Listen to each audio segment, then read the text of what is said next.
Anda kembali ya. di Kabar Petang, kita lanjutkan dialog. Saya ingin ke Pak Kabid Humas Polda Sumatera Utara, Kombes Pol Hadi Wahyudi.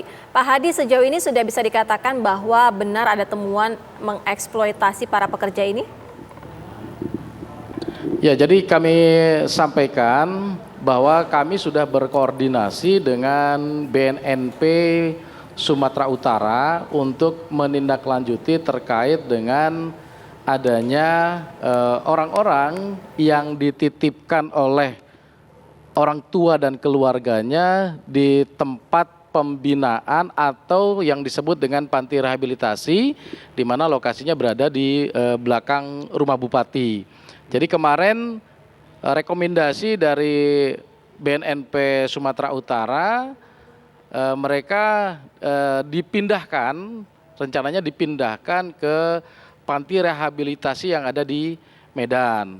Akan tetapi orang tua dan pihak keluarga mengharapkan untuk mereka tetap dibina di tempat tersebut. Jadi kemarin kami tidak memaksakan, dari BNN juga tidak memaksakan, dan langkah tindak lanjutnya melakukan asesmen. Rencananya seperti itu yang dilakukan oleh teman-teman BNN.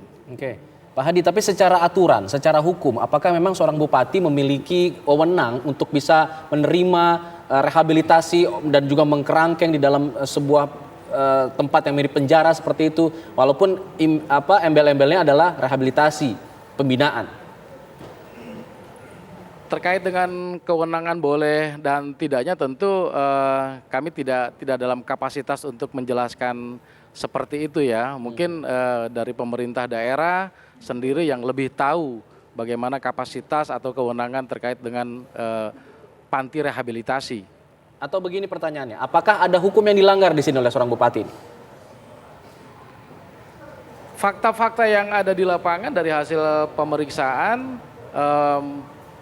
para warga binaan yang datang itu diantar oleh orang tua dan keluarganya, kemudian pihak keluarga dan orang tua membuat surat pernyataan untuk anak-anak yang dikategorikan masuk ke dalam pengguna narkoba atau kenakalan remaja dibina di tempat tersebut. Jadi sejauh ini kami belum menemukan ke arah situ, dan itu atas dasar keinginan dari pihak keluarga atau orang tuanya.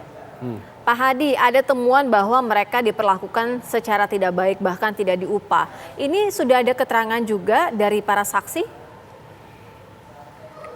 Kami masih menggali informasi yang ada di lapangan, kami juga terus bekerja, BNNP juga terus melakukan mencari informasi-informasi terkait dengan dugaan-dugaan tersebut. Jadi kami masih bekerja dan terus berkomunikasi dengan teman-teman dari BNNP.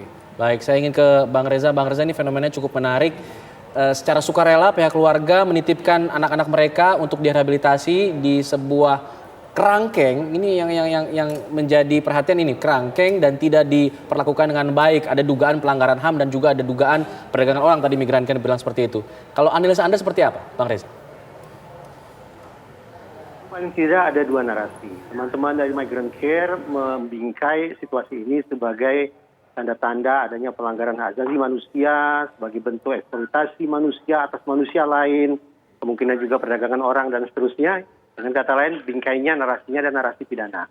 Sementara tadi ada warga yang diwawancara oleh TV One justru mengemukakan narasi yang sangat berbeda, yaitu terkait dengan pengobatan atau rehabilitasi bagi anggota keluarga yang mengalami penyalahgunaan narkoba. Saya tidak tahu situasi persisnya di lapangan seperti apa. Tapi situasi yang disebut sebagai mengerangkeng macam itu memang dramatis. Saya teringat bahwa ada beberapa titik, tidak usah sampai ke Sumatera, di sekitaran Jakarta yang juga menggunakan cara yang kurang lebih sama, yaitu bagi orang-orang yang kurang waras atau bagi orang-orang yang dianggap mengalami masalah penyalahgunaan narkoba, mereka tidak dikirim ke layanan medis profesional, tapi justru dikirim ke panti-panti pengobatan alternatif yang merupakan inisiatif dari masyarakat. Kita bisa pahami bahwa masalah penyalahgunaan narkoba memang harus ditangani secara komprehensif. Ada rehabilitasi fisik, psikis, sosial, spiritual, ekonomi, dan seterusnya. Sehingga ketika kata rehabilitasi itu disematkan pada praktek-praktek pengobatan alternatif semacam ini, maka memang tampak amat sangat kontras. Kita terperanjat, kita shock akibatnya. Tapi sekali lagi, ternyata bukan hanya 1-2 adanya masyarakat, anggota masyarakat yang berinisiatif memberikan layanan alternatif bagi warga masyarakat yang sekali lagi mengalami gangguan kejiwaan maupun masalah penyalahgunaan narkoba. Apakah pengobatan alternatif itu bisa dipertanggungjawabkan secara ilmiah? Apakah mujarab? Apakah bisa betul-betul membantu otoritas setempat untuk mengatasi masalah penyalahgunaan narkoba? Tentu saja itu harus diuji. Tapi yang ingin saya katakan adalah per detik ini paling tidak, saya tidak akan langsung mengaitkan ini sebagai persoalan pidana. Boleh jadi ini merupakan bentuk inisiatif masyarakat untuk mengisi ruang-ruang kosong yang tidak sempat diisi oleh otoritas terkait dengan bagaimana mengatasi masalah penyalahgunaan narkoba di masyarakat. Iya, Mas Reza, tapi kalau misalnya dari Migrancare mengatakan bahwa ada dugaan mengeksploitasi para pekerja yang tidak diupah, kemudian ada pun tindak kekerasan, ini artinya sudah bisa dikatakan menyalahi aturan yang ada, hukum yang ada, Mas Reza, tapi dijawabnya nanti usai jeda. Kabar Petang segera kembali.